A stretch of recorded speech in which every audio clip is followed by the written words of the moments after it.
మన Chiranjeevi vascular and multi speciality hospital దేశంలోనే best vascular and endovascular facilities and all multi speciality care. ప్రేక్షకులందరికీ నమస్కారం. నేను గీతాంజలి. ప్రస్తుతం మనతో పాటు శృంగేరి శారదాపీఠ ఆస్థాన పండితులు, ప్రవచన నిధి డాక్టర్ బాచంపల్లి సంతోష్ కుమార్ శాస్త్రి గురువు గారు ఉన్నారు. వారితో మాట్లాడదాం. గురుగారు నమస్కారం అండి. నమస్కారం అమ్మా. నిత్య దీపారాధన అనేది ఎంతో ముఖ్యం అని చెప్తూ ఉంటారు. ఎందుకు చేయాలి అనేది ఒక ప్రశ్న అయితే, చేయటం వల్ల ఎటువంటి ఫలితం పొందుతాము అంటే, కోరికల కోసం చేయాలా నిత్య దీపారాధన, లేదు మన జీవితంలో మార్పు కోసం చేయాలా? మీరేం చెప్తారు? దీపం వెలిగించడం మన అంతరంగంలో జ్ఞానదీపం వెలగటానికి.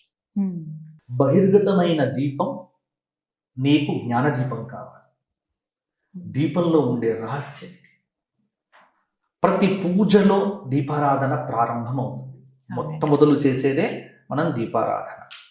సాధ్యం త్రివర్తి సంయుక్తం మన్నినా యుజితం మయ గృహాన మంగళం దీపం త్రైలోక్య తిమిరాపహ అని మనం అలా చక్కగా శ్లోకం చెప్పి ఆ దీపాన్ని వెలిగిస్తాము.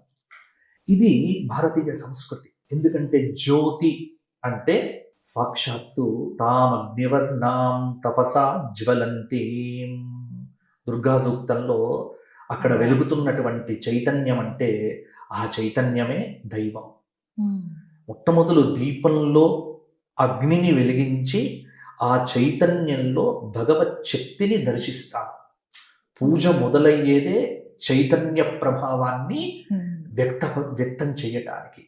సర్వ చైతన్య రూపాం తాం ఆద్యాం విద్యాంచ ధీమహి బుద్ధిం యానః ప్రచోదయాత్. దేవీ భాగవతంలో చెప్పినట్టుగా సర్వచైతన్య స్వరూపమైనటువంటి ఆ దీపంలో ఆ మహాకాళి, మహాలక్ష్మి, మహాసరస్వతి, రాజరాజేశ్వరి, అంబిక, చండిక, దుర్గా, పరమేశ్వరి యొక్క శక్తి అలా ప్రాదుర్భావమైనప్పుడు ఆ దీపము నుండి వెలువడేటువంటి ఆ కాంతుల యొక్క తేజస్సు అనేటువంటిది మన అజ్ఞానపు చీకట్లను పారద్రోలి జ్ఞానం వైపున మనను తీసుకువెళ్ళటానికి కావలసినటువంటి ఒక గొప్ప శక్తిని దీపం మొట్టమొదలు మనకిస్తుంది. కాబట్టి దీపారాధన చాలా రహస్యం. అందుకే ప్రతి చోట మీకు ఇంకొకటి అర్థం చేసుకోవాల్సింది ఏమిటంటే, ఎవరైనా పోయినప్పుడు కూడా దీపం పెట్టాలి అంటే అది నియమమే. పెడుతూ ఉంటారు, పెట్టాలి. పోయినప్పుడు శవం దగ్గర పెట్టే దీపము ఒక్క వత్తితో పెడతారు. ఒకే ఒక్క వత్తి ఉంటుంది. ఒక్క వత్తితో పెడితే, అంటే ఈ మధ్య కాలంలో ఎందుకు ఈ మాట చెబుతున్నానంటే, ఎవరైనా పోయారు అంటే మాకు అశౌచం వచ్చింది కాబట్టి మా ఇంట్లో దీపారాధన మానేశాము, సంవత్సర కాలము 6 నెలలు పెట్టట్లే, 10 రోజులు పెట్టట్లే. అసలు 10 రోజులు సంవత్సరం పెట్టడం అనేటువంటి దీపం మానేయాల్సిన పని ఎప్పుడూ లేదు. ఆ 11 రోజులు ఎప్పుడు పెట్టాలి దీపం, ఎప్పుడు పెట్టాలి. దీపం అనేటువంటిది ప్రతి నిత్యము వెలిగించవలసిందే. దీపం మానేయటానికి వీల్లేదు. కేవలం కార్తీక మాసంలో 1 నెల రోజులు మాత్రమే దీపాలు పెడతాము. 365 దీపాలు వెలిగించేసి చేతులు దులిపేసుకుంటే మరల సంవత్సరం వరకు దీపాలు పెట్టకూడదు అన్న మీమాంసలో పడిపోతున్నారు జనమంతా కూడా. కానీ కాదు, దీపం నిత్యము. మీ ఇంట్లో అశౌచం వచ్చినప్పుడు కూడా దీపం వెలిగితే మంచిది. దీపానికి ఇబ్బంది లేదు, దీపం వెలగాలి. దీపం ఎందుకోసము అన్నటువంటి ప్రశ్నకు చాలా రకాలైనటువంటి సమాధానాలు ఉన్నాయి. ఇంతకుముందు చెప్పినట్టుగా దైవాన్ని మొట్టమొదలు దీపంలో, ఇప్పుడు మా ధర్మపురి కరీంనగర్ వైపు కులదేవత అని పెట్టుకుంటారు. ఏదైనా కార్యక్రమం చేసినప్పుడు, పెళ్లి కానీ ఏ కార్యక్రమం చేసినా కులదేవత అని పెట్టుకుంటాం. కులదేవతను దేనిలో ఆవాహనం చేస్తాము? ఒక గూట్లో ఒక మూకుడు పెట్టి, కంచు మూకుడు పెట్టి, దానిలో మట్టి ప్రమిదలో దానిలో నువ్వుల నూనె పోసి దీపం వెలిగించి దీపంలోనే కులదేవతను ఆవాహనం చేస్తాం. అంటే దీపం అనేటువంటిది దేవత ఆవాహనంకు చాలా ముఖ్యమైనటువంటిది. కాబట్టి దీపములో దేవత ఆవాహనం అయిపోతుంది. దీపములో దేవతా శక్తి అనేటువంటిది సుస్థిరంగా ఉంటుంది. అందుకే దీపం ఆరిపోకూడదు అంటారు. అంటే దేవత ఎప్పుడు కూడా చైతన్యవంతంగా ఉండాలి అని. కాబట్టి దీపము ఖచ్చితంగా నువ్వుల నూనెతోనే వెలిగించాలి. ఈ మధ్య కాలంలో పిచ్చి నూనెలు ఎక్కువైపోయినాయి, చాలా రకాల ద్రవ్యాలు చెప్పారు. మనం కూడా ఎక్కడ లేని పిసినారితనం అంతా ఎక్కడ చూపిస్తాము అంటే ఈ నూనె కొనడంలోనే చూపిస్తాము. ఎందుకు చాలా అంటే వరకు అవును. నువ్వు స్వాగత్ గ్రాండ్కో లేకపోతే ఏదో ప్యారడైజ్కో వెళ్ళి బిర్యానీ దగ్గర నీ పిసినారితనం చూపించవు. అక్కడ 500 అయినా 1000 రూపాయలైనా బిల్లు పెట్టేస్తాం, లేకపోతే పిజ్జాలకు పెట్టేస్తాం, తర్వాత లేకపోతే ఖర్చులు పెట్టేస్తాం, లేకపోతే ఐమాక్స్కో అక్కడికో సినిమాకి వెళ్ళి 250 350 టబ్బు పాపకార్ను పెట్టేస్తాం. కానీ షాపుకు వెళ్ళి మాత్రం దీపారాధన దీపం మాత్రం 100 రూపాయలకే కావాలంట. ఈ పిసినారితనం ముందు విడిచిపెట్టండి. మంచి నువ్వుల నూనెతో దీపం వెలిగించండి. ఇంకా వేరే నూనె, అసలు తైలం అంటే ఏంటమ్మా? తిలలు అంటే నువ్వులు, తిలల నుంచి వచ్చేది నూనె. తైలం. ఆ, తైలం అంటే నూనె. అసలు నూనె అంటేనే నువ్వుల నూనె. ఆహా, అసలు ఇంకా వేరే ద్రవ్యం ఏది? వేరే ద్రవ్యం ఎందుకమ్మా? అసలు నువ్వుల నూనెతోనే దీపం వెలిగించాలి. ఓహో. ఈ మధ్య కాలంలో ఈ ఎక్కువైపోయి మార్కెటింగ్ స్కిల్స్ ఎక్కువైపోయి రకరకాల నూనెలు అంటగొడుతున్నారు.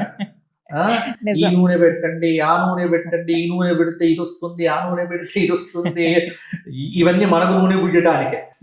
కానీ ఒక్కటి గుర్తు పెట్టుకోండి, నువ్వుల నూనె, స్వచ్ఛమైన నువ్వుల నూనె, ఒక మంచి గానుగా పట్టినటువంటి నువ్వుల నూనెతో ఇంట్లో దీపారాధన చేస్తే నీ ఇంట్లో ఉన్న నెగటివ్ ఎనర్జీ మొత్తం పోతుంది. నువ్వుల నూనె నుంచి వచ్చేటువంటి ఆ పొగ కూడా మంచిది. అనాదిగా మనకు దేవాలయాల్లో కూడా ఇంత శక్తివంతంగా ఎందుకు ఉండేవి? ఈ విద్యుత్ దీపాల కాంతి లేదు. ఈ రోజుకు తిరుమల లోపల గర్భాలయంలో లైట్లు ఉన్నాయా? అస్సలు లేవు. ఉండవు. ఆ మీరు దీపం తమిళనాడు దేవాలయాల్లో ఎక్కడ చూడండి, నిజం. కేరళలో చూడండి, ఎక్కడ మీకు లోపల గర్భాలయంలో దీపం తప్ప విద్యుత్ దీపం ఉండదు. ఉండవు. అవునండి, నిజం. ఆ రామేశ్వరంలో దీపములు చూశాను. కూడా నువ్వుల నూనెతో ఓ. చాలా చైతన్యవంతం. అయితే ఆముదము లేకపోతే నువ్వుల నూనె. ఇదేమిటి ఈ మధ్య కాలంలో ప్రతి వాడు కొత్త కొత్త నూనెలు తయారు చేస్తున్నారు అంటే ఇవన్నిటికి కారణం కూడా కొంతమంది గురువులని చెప్పుకునే వాళ్ళు, మేము ఈ నూనె తయారు చేస్తున్నాము, మా బ్రాండ్ ఇది, ఈ బ్రాండ్ ఇది. ఈ బ్రాండ్ పెంచుకోవటంలో అసలైన పదార్థాన్ని విడిచిపెట్టేశాం. ఎందుకంటే ఇక్కడ మోసం పనికిరాదు. నువ్వుల నూనె, స్వచ్ఛమైన నువ్వుల నూనె, గానుగలో పట్టించినటువంటిది ప్యూర్ నువ్వుల నూనె పెట్టండి ఇంట్లో. నూనె దగ్గర కక్కుర్తి పడొద్దు. 500 రూపాయల కిలో అయితే ఏమిటి? పెట్టేది భగవంతుడికే కదా. అక్కడ కాంప్రమైజ్ కావద్దు ఎవరు కూడా. కాబట్టి మంచి బ్రాండ్లో మంచి నువ్వుల నూనె పెట్టండి. మీ ఇంట్లో మార్పులు చూడండి. ఇప్పుడు ఎవరైతే ఇది చూస్తున్నారో వారందరూ తెలుసుకోండి. నా మాట విని ఒక 48 రోజులు మంచి నువ్వుల నూనెతో మీ ఇంట్లో దీపారాధన చెయ్యండి. మీ ఇంట్లో పరిస్థితులు మారకపోతే నన్ను అడగండి. చాలా నకారాత్మకమైన శక్తులు తొలగిపోతాయి. కాబట్టి ఎక్కడ ఖర్చు పెట్టాలి, ఎక్కడ పొదుపు చెయ్యాలి. అనవసరమైనటువంటి వాటికి ఎక్కువ పెడుతున్నాం, అవసరమైనటువంటి చోట తక్కువ పెడుతున్నాం. దేవుడికి పూజ చేసే దగ్గర ఎక్కడ కాంప్రమైజ్ కావద్దు. దీపం వెలిగించాల్సిందే మంచి నువ్వుల నూనెతో దీపం వెలిగించండి. మంచి గంధం పొడి పెట్టండి, మంచి కుంకుమ పెట్టండి, మంచి పువ్వులు ఎక్కడో తీసుకొచ్చి కాదు, మీ ఇంట్లో పూచిన పువ్వులు తీసుకొచ్చి పెట్టండి. మంచి నివేదన చెయ్యండి. కాబట్టి నువ్వు ఎలాగైతే క్వాలిటీగా తిందామనుకుంటావో, క్వాలిటీగా ఉందామనుకుంటావో, క్వాలిటీ బట్టలు వేసుకుందాం అనుకుంటావో, మనం అన్నీ కూడా దేవుడి దగ్గరికి వచ్చేసరికి పిసినారితనం ప్రదర్శిస్తాం. అమ్మవారికి చీర కట్టించాలనే కోరిక ఉంటుంది. కానీ ఏం చీర కట్టించాలి అంటే దేవుడికే కదండి, 300 రూపాయలు చీర చాలు, వద్దు. అసలు నన్ను ఇలాంటి ఒక పెద్ద ఆయన అడిగాడు, నేను అమ్మవారికి చీర కట్టిద్దాం అనుకుంటున్నాను, దీనికి ప్రమాణమైనది ఏదైనా ఉందా గురువు గారు అని. ఎలాంటిది కట్టించాలి అని అంటే నేనేం చెప్పాను, దీనికి ప్రమాణం అయితే ఏం లేదు, కానీ మా పెద్దలు చెప్పినటువంటి మాట ఒకటి ఉంది. మీ మ్యారేజ్ డే రోజున మీ ఆవిడకు ఎన్ని రూపాయలు పెట్టి చీరను కొనిస్తారో అంతే ఖర్చుతో అమ్మవారికి కూడా చీర పెట్టండి. అదే ప్రమాణం. అంతే. నువ్వు ఇంట్లో ఏదైతే వాడుకుంటావో అది భగవంతుడికి పెట్టు, మోసం లేదు కదా.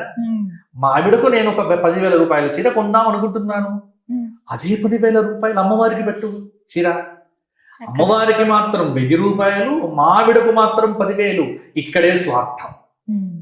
సంవత్సరానికి ఒక చీర కట్టించి అమ్మవారికి, కానీ అక్కడ కాంప్రమైజ్ కావద్దు.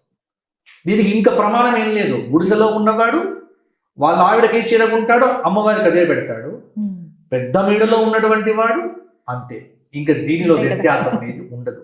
ఈ ఒక్క ప్రిన్సిపల్ ఫాలో అయితే దేవుడు ఖచ్చితంగా మనను ఆనందంగా ఉంచుతాడు. కాబట్టి దేవుడి దగ్గర లోభత్వం పనికిరాదు. కాబట్టి మంచి నూనెతో దీపారాధన చెయ్యండి. వత్తులు ఎన్ని పెట్టాలి? 90 ఏళ్ళు వస్తే ఇంకా వత్తుల గురించి మాట్లాడతారు. అదే 95 ఏళ్ళు వస్తున్నాయి మనుషులకు. నేను మొన్న కార్తీక మాసంలో చాలా మందికి ఇదే తిట్టాను నేను. గురువు గారు ఇంకా ఎన్ని వత్తులు పెట్టమంటారు అని ఆవిడ ముసలావిడ అడుగుతోంది. నీ వయసు ఎంతమ్మ తల్లి అంటే 75 అంటోంది. ఇంకా 75 ఏళ్లకు ఇంకా వత్తులు ఏమిటి, దీపారాధన ఏమిటి చెప్పండి? ఇంకా ఈ సందేహంలో ఉంటే నీ జన్మ సాఫల్యం ఎక్కడ? మారండి. ఆ మొదటి మెట్టు దగ్గరే ఆగిపోతున్నారు. మొదటి మెట్టు దగ్గరే ఆగిపోతున్నారు. మంచి మాట. మొదటి మెట్టు దగ్గర ఆగకూడదు. ఆ తర్వాత మెట్లు ఎక్కాలి.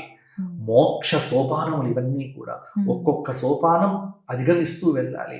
75 ఏళ్ళు వచ్చిన తర్వాత దీపం వెలిగించాల్సిన రూల్ కూడా లేదు.